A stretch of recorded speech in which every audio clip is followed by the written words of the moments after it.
Pasukan Rusia beserta mortirnya menjadi sasaran hangat serangan militer Ukraina.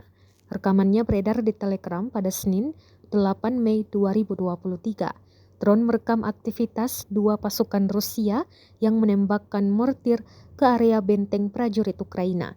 Namun buru-buru proyektil Ukraina menghabisi pasukan beserta mortirnya.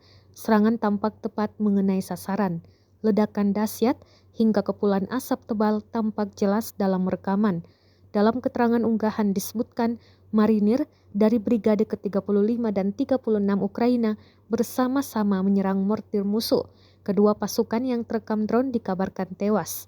Namun sayangnya, lokasi penyerangan Ukraina ini tidak dirincikan.